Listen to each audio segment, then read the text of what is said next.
Good morning, friend. It is July. I can't believe it. July 1st. We are jumping into a brand new month today, and I hope that wherever you are and wherever you are listening, that this is going to be an amazing and blessed day. And I'm going to do something about it right now. We're not going to just hope it's going to be a good day. I'm going to give you some tools to try to make it a better day, because that's why you're here. Jesus said, I came to give you an abundant life. John 10:10.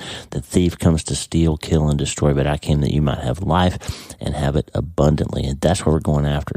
And one thing that keeps us from living an abundant life is if we're trapped in fear, if we're scared all the time. Somebody I love recently told me, I'm tired of being afraid of everything all the time. Friend, I am too, and I know you are. There's some things that we're afraid of, and it's time to deal with that. So in July, at least the first part, I'm not sure how long we're gonna deal with this, but we're gonna punch fear in the face. We're gonna get after it. Before we do that, a couple of things I want to share with you. Yesterday was our open house at our brand new Brandon Spine practice at Great Plains Health here in North Platte, Nebraska. When we came here 2 years ago, Mel McNay, the CEO at the time, and Ivan Mitchell, who was the chief operating officer, who now is the CEO, sat across the desk from us, from me and Lisa, and picked our brains about what it would look like if we tried to start a neurosurgery service line here. And I've told you that story before, but basically we had a conversation about, there had been spine surgeons here before at Great Plains. There had never been a neurosurgeon.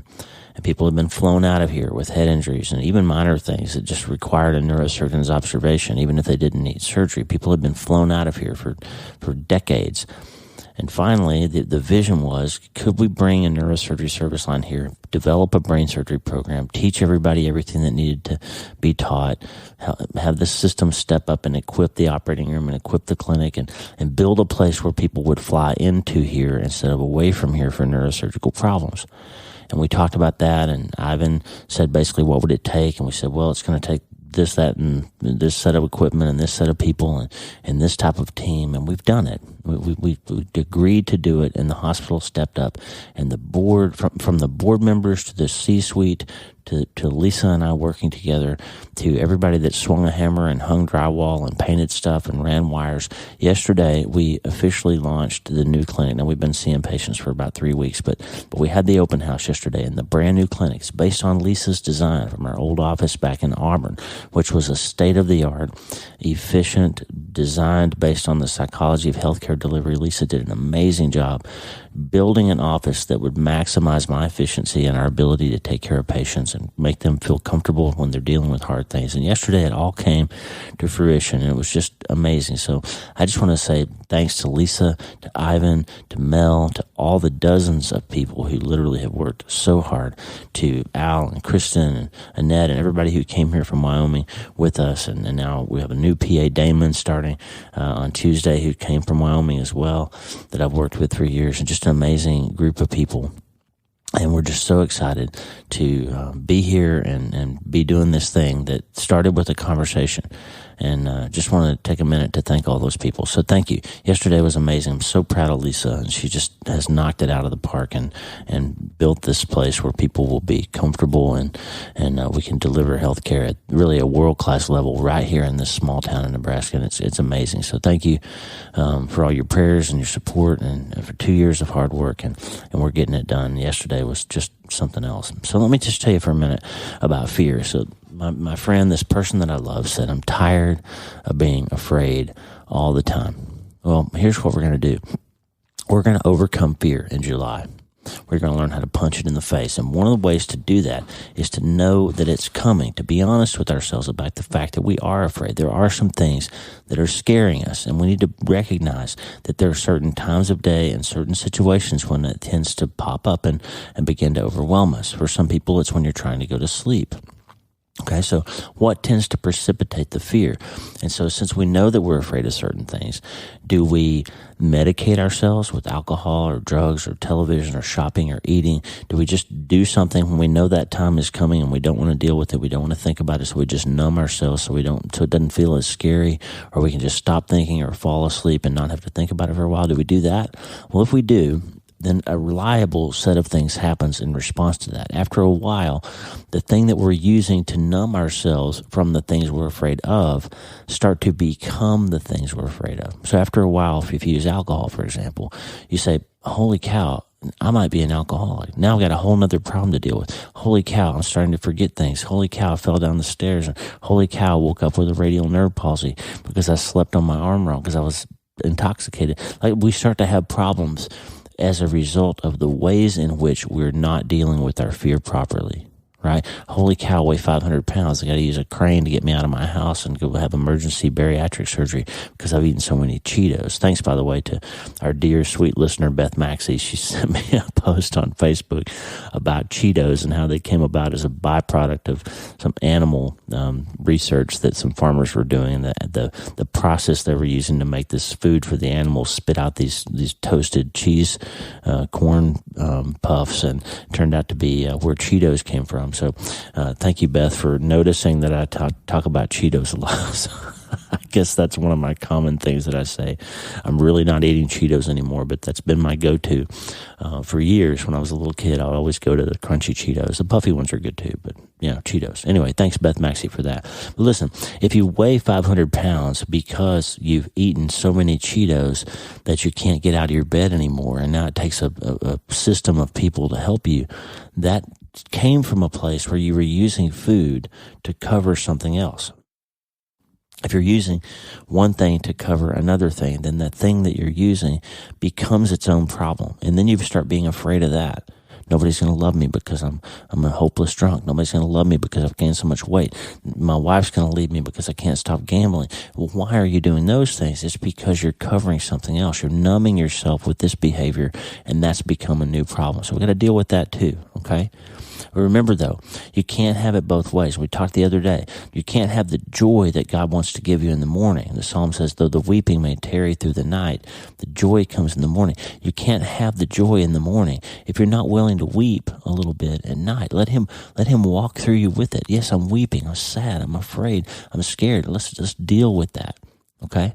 So we're going to learn how to deal with it instead of numbing it, instead of covering it up, instead of hiding it behind Cheetos or alcohol or gambling or shopping or 45 episodes of Lost on Netflix, okay?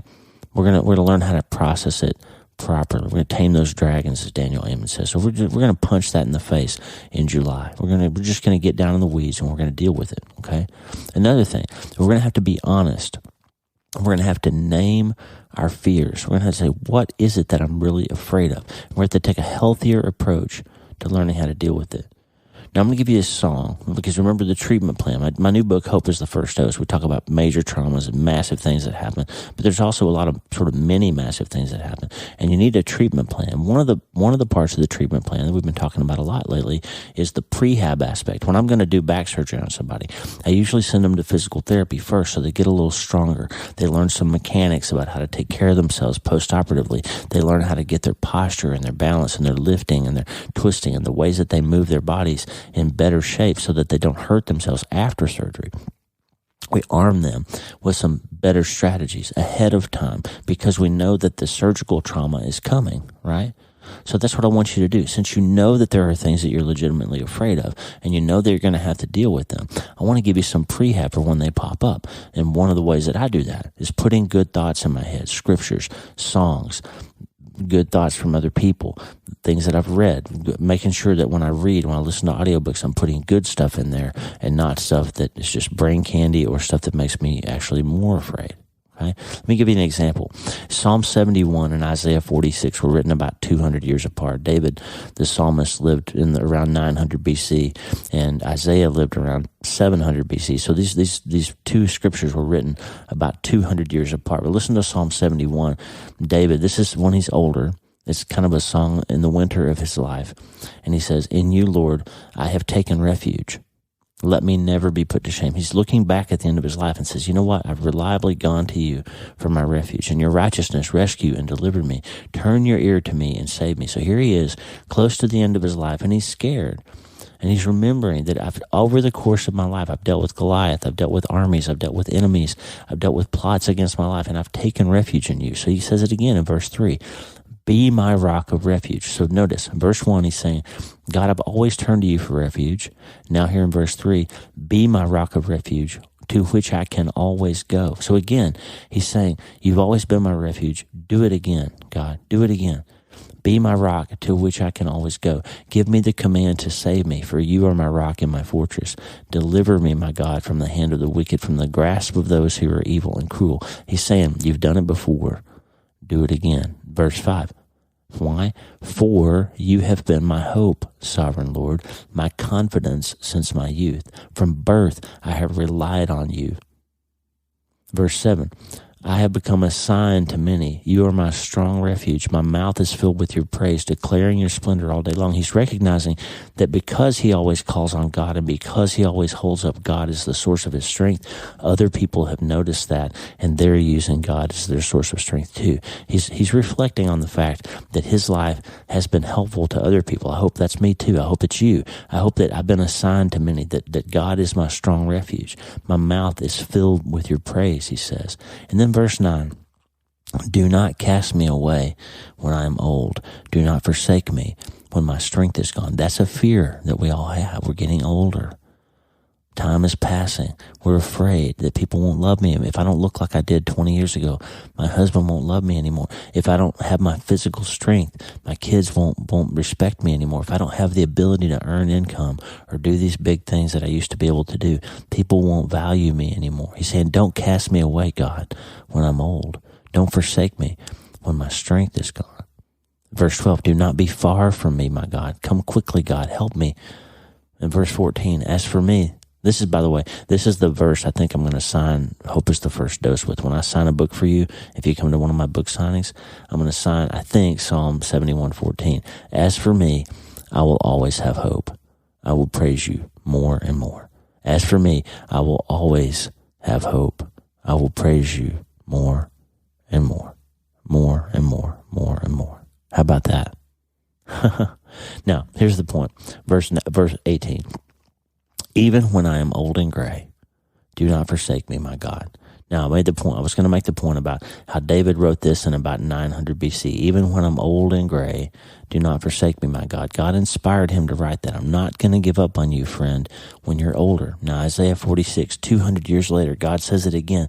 Even to your old age and gray hairs, I am he who will sustain you. I have made you, and I will carry you. I will sustain you, and I will rescue you. Isaiah 46:4. Listen, friend, whatever it is you're afraid of, God is saying, he's in his inspired holy scripture, 200 years apart to two different writers. He said it this way, and he's saying it to you today and to me. Nothing that happens in your life is beyond my reach. I will not forsake you. I will not let you go. I will not let you down. I will not forsake you because you can't perform like you used to, or because you weigh more than you used to, or because you've struggled with this thing or that thing, or you're afraid of this thing or that thing. I will not forsake you. And therefore, verse 14 of Psalm 71, as for me, I will always have hope. I will praise you more and more. I'm going to give you a song right now. It's part of the prehab process, okay? We're going to interrupt the podcast. I'm going to give you Josh Baldwin's song, Stand in Your Love, because I want you to have this phrase in your head today. My fear doesn't stand a chance when I stand in your love. My fear doesn't stand a chance when I stand in your love. After that, I'm going to play an episode of the You Start Today podcast, YST060, from way back in the day when I first started podcasting. This little episode that was called Punch Fear in the Face that I wrote and released for a dear friend of mine who's struggling with fear. And that friend is the one who told me just again the other day, I'm so afraid of being afraid. Friends, we generally circle around the same set of problems for our whole life. We're tired of being afraid. So I'm going to give you Josh Baldwin's song, My Fear Doesn't Stand a Chance When I Stand in Your Love. I'm going to give you that. Then I'm going to give you YST060. We're going to punch fear in the face. We're going to do this throughout July. We're going to learn how to deal with fear. And we're going to end with my friend Tommy Walker's song, I Will Not Be Shaken, because I want to give you two different ways, depending on your musical style or whatever. I'm going to give you two different things to have in your brain as you go through July. Just play these two songs, play these scriptures over and over, read them, chew them up, swallow them, think about them, contemplate on them, and it's going to be okay, but you have to start today.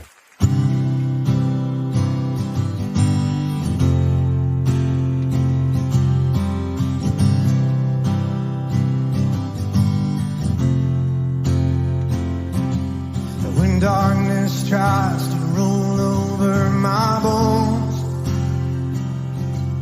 when sorrow comes to steal the joy I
Life can be a scary place, my friend.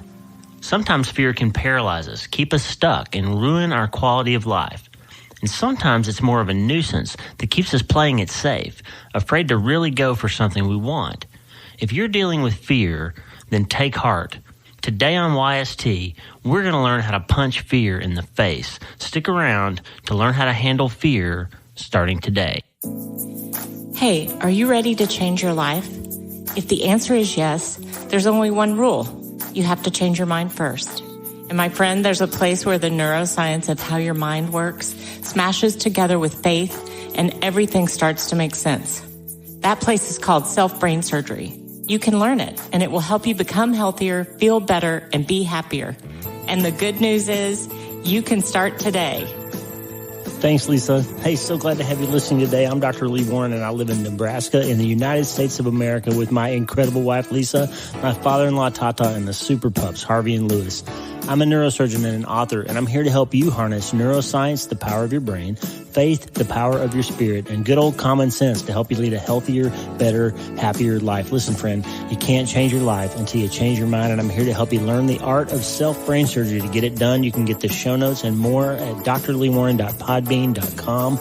That's drleewarren.podbean.com, and if you like the show, please subscribe so you never miss an episode, and tell your friends about it. If you tell 2 or 3 friends this podcast was helpful to you, imagine how much good we can all do around the world together.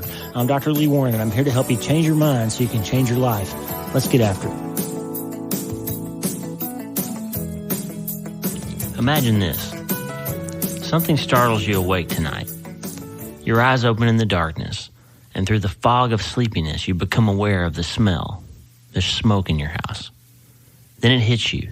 Your house is on fire. You jump out of bed and run to the bedroom door. The door handle burns your hand and you yank it back. You go into the bathroom and grab a towel and you go back and turn the doorknob. You've got to shut the door suddenly because the hallway is engulfed in flames. You're trapped in your bedroom. Your only option is to go out your bedroom window and crawl into the backyard. You turn around and look back at the house just in time to hear the snap of the wood and the roof starts to collapse, and then it dawns on you. The baby's trapped inside. You need help, so you turn around to see if anyone's there, and you see that you're alone. You try to call 911 on your cell phone, but you can't get a signal. And then you remember the news from yesterday's paper. The fire department went broke.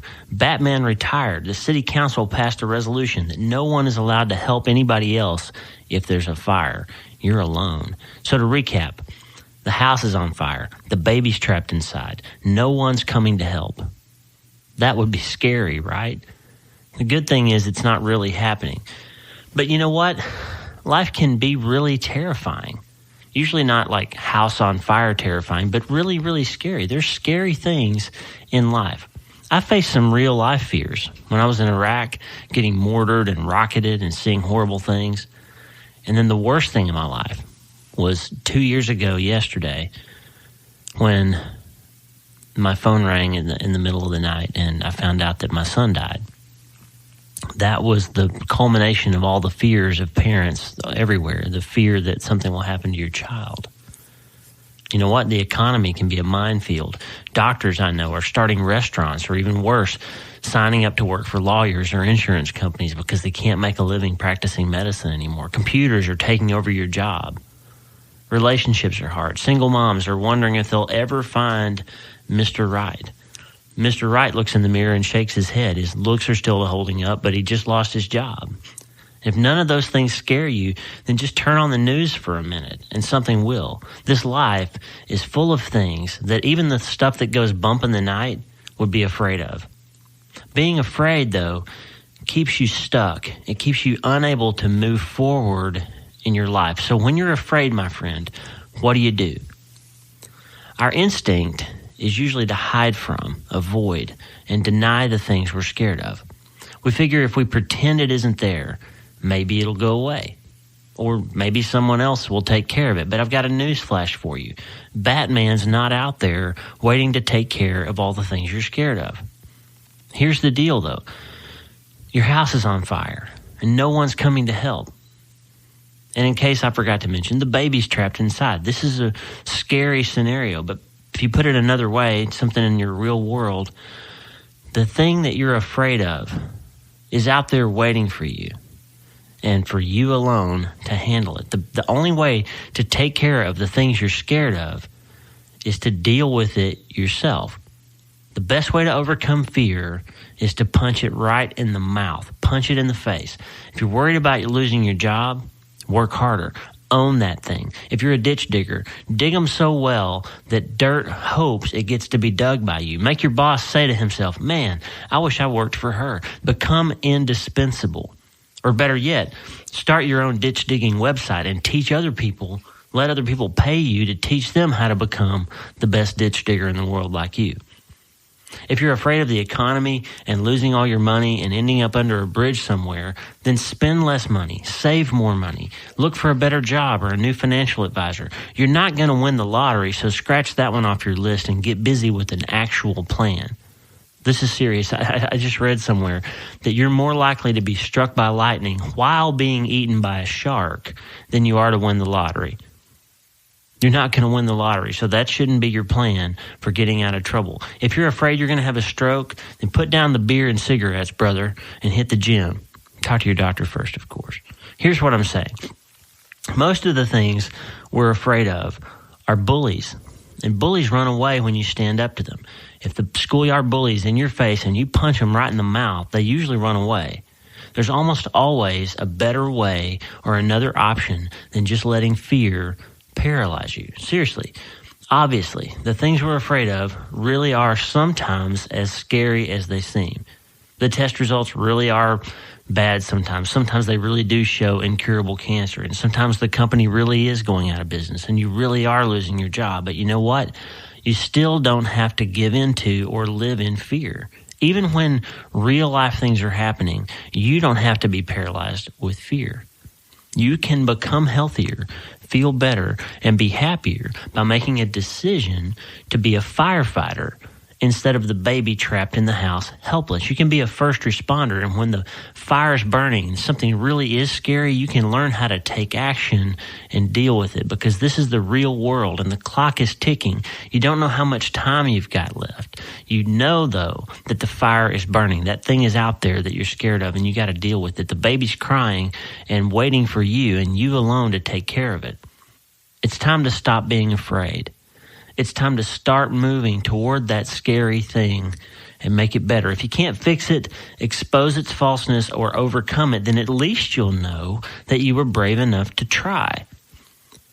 Last week, we talked about learning how to change our emotional and physiological state when we're afraid or upset. You can learn to control your breathing and change what you're thinking about. And it's been proven scientifically to improve your brain chemistry and make things better. You can change your state. Now, let me say as a disclaimer, obviously I should have said this already, some people really do have medical problems and disorders that produce serious and crippling anxiety that they can't control. If anxiety is a major issue with you, then talk to your doctor, because you could have, hyperthyroidism or some real disorder that you need to have treated to get that better and under control. Take it seriously.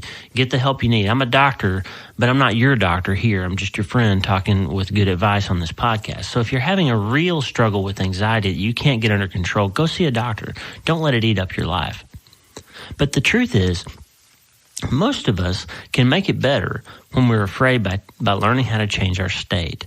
And the first way to do that is to take action. Action changes your state. As Tony Robbins says, emotion follows motion. As my pastor says, actions lead, feelings follow. Another great way to control fear, besides just taking action, is through prayer and meditation. A chaplain in Iraq told me, pray more, worry less, and let God handle the rest. And you know what? That's good advice for learning not to worry. We're going to talk about worrying more next week. But when things in life are scary and they're terrorizing you, you can pray it out. You can learn to meditate and pray through that scary thing, and then learn how to run towards the fire to deal with it. You know I love Scripture. And the best prescription for fear is actually in the Bible, in Philippians chapter 4, verses 6 and 7. The writer Paul says this, don't be anxious about things. Instead, pray. Pray about everything. God longs to hear your requests, so talk to him about your needs and be thankful for what has come.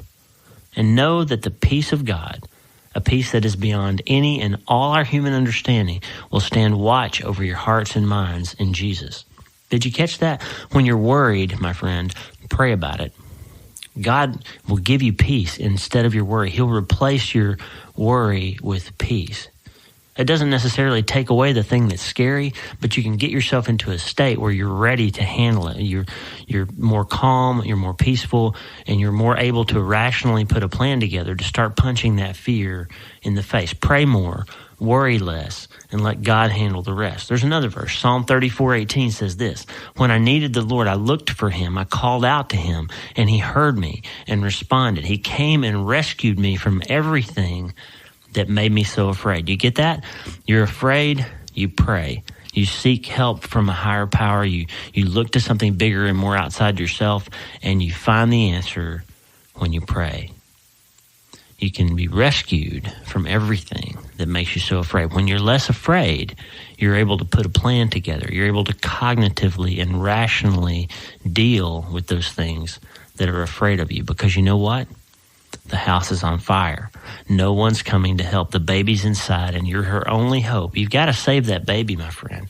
We're counting on you to save the baby, solve the problem, overcome the fear that's keeping you stuck and not fulfilling your destiny, because no one can do your destiny, your life, but you. And there's lots of things. There's something out there that only you can do, the gift that you're supposed to give to this world. And if you're stuck in fear and you're ruminating on the things that you're afraid of, you will never get to that place. You'll never take charge of that "you start today" moment, walk through that door and fulfill your destiny. And the rest of us will be stuck inside the house, burning up in the lack of fulfillment of your destiny. That thing that you could have done to make all of us better won't happen because you're stuck in fear. Start punching fear in the face, my friend. But hurry. The house is on fire. You can do it. You can change your state. You can take action. You can learn to pray and meditate and work through all those things and get ready to calm yourself, put yourself in a better state, punch fear in the face, take action, step through the door, and overcome anxiety and deal with all these things, and learn then to put yourself in a position where fear no longer controls you because you punched it in the face. But you have to start today. Hey, thanks for listening. The Dr. Lee Warren podcast is listener supported. Check out patron.podbean.com/Dr. Lee Warren. That's patron.podbean.com/Dr. Lee Warren. Patrons and partners get free books, transcripts, special patron-only episodes, and more. And partners like you allow us to stay ad-free and keep growing. Please subscribe to the show so you automatically get every episode. And if you like the show, you'll love my weekly letter. Check out my writing at drleewarren.substack.com, drleewarren.substack.com. Get the free newsletter every week for my best prescriptions for becoming healthier, feeling better, and being happier through the power of faith and neuroscience smashing together via self-brain surgery. drleewarren.substack.com. And if you need prayer, go to the prayer wall at wleewarrenmd.com/prayer. The theme music for the show is Make Us One by Tommy Walker, graciously provided for free by the great folks over at TommyWalkerMinistries.org. Check it out and consider supporting them. TommyWalkerMinistries.org. Remember, you can't change your life until you change your mind. And the good news is you can start today. I'm Dr. Lee Warren. I'll talk to you soon. God bless you, friend. Have a great day. He is my rock, my shield, my fortress. He's my salvation and my strength. The cords of death, they were surrounding me, but he heard my cry for help. He is my refuge, my high tower. He's my deliverer, so strong. The snares of death, they were confronting me, but he heard my cry for help.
will not be moved. Our God will not be moved. Our God will never change. Our God will reign forevermore. Our God will not be moved. Our God will never change. Our God will reign forevermore. Our God will not be moved. Our God will never change. No. Forever and evermore. Our God will not be moved. Our God will never change. Our God will reign forevermore. So I'll stand and just, I'll stand in faith. I will not be shaken. So I'll stand and I'll trust. I'll stand in faith. I will not be shaken.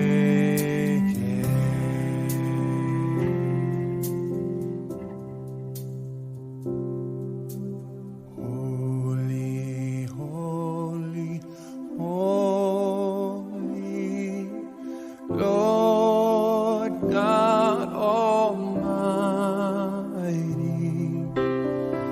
Early in the morning, her song shall rise to thee. Holy, holy, holy, merciful and mighty. Oh God, in three persons, blessed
I'll stand in faith. I will not be shaken. So I'll stand and trust. I'll stand in faith.